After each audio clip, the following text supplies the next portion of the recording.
Senator Ledama, what is your point of order? My point of order, Mr. Speaker, is that I think synergy is very important. And this is a House of Presidents. And I think it will be important that the chair recognizes and act impartial. Because my good colleague, Senator Wambua, asked a very good question. And he asked a question and said, Mr. Speaker, hypothetically, suppose the decision that you are making is not one which will be taken kindly by the other side. Mr. Speaker, it is important that we refer back to these standing orders.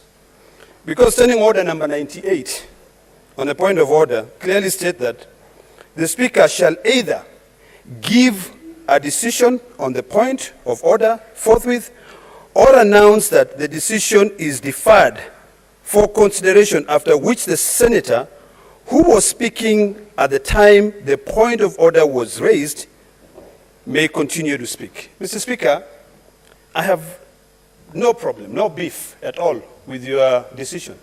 But I think it is proper for us, when we are proceeding in this House, we can be guided properly by the chair. Because if we stand here with a point of order, it's because we know that we must prosecute the matter, and we know the consequences.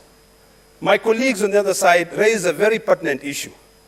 And here now, I may not want to go back to challenge your decision, but I think it's proper for you to guide this House on what next.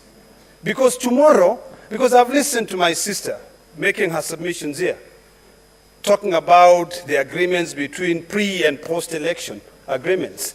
And I think it's important, because we have institutions and we have authorities on matters, that we try to rely on them, rather than putting, or the chair going into a defensive mode and saying, I am not party to the political matters. Anything we do here, Mr. Speaker, sir, today moving forward, will be able to have serious consequences. Earlier on, I rose on a point of order. The chair allowed me to speak on that point of order. I respected the point of order.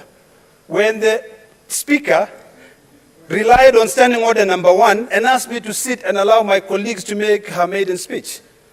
So I have no problem with my brother, Robert, being in the House Business Committee. It is someone I respect. He's a senator. But I think our good friend and my colleague, Senator Kajwang, raised a very, very important matter that relates on our standing orders.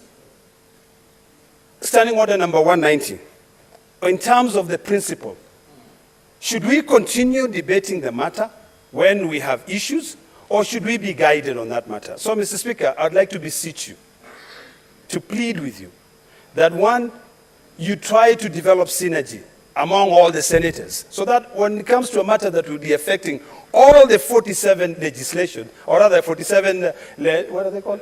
Delegations, it can be something that can be able to build synergy, because we are another arm of government. And any decision that we make here will affect 47 to 50 million people. So, Mr. Speaker, on this matter, I think the preliminary objection which was raised by, or rather matters that were raised by my colleague, are some things that you should have given us time to deliberate on, or even seek. It's all right. I'm addressing the chair, and I'm, Mr. Speaker, it's something that should have sought some consultation. I think supporting this matter or not, when we're here to debate on a matter, we are guided by precedents. We're also guided by the knowledge that we have on the matter, traditions. So, Mr. Speaker, if my majority leader has indicated to the House that there is a letter which was addressed to the clerk, it should not be difficult for the clerk to be able to table that letter. Or if we proceed with our standing orders, and on the point of order, if a member raises an issue that requires to be substantiated, that member can be given 48 hours or he can table. So, Mr. Speaker, as we proceed, anything that we do today should be something that creates synergy but not try to create division, or leads others to conclude that there is impartiality in the chair. Mr. Speaker, I thank you.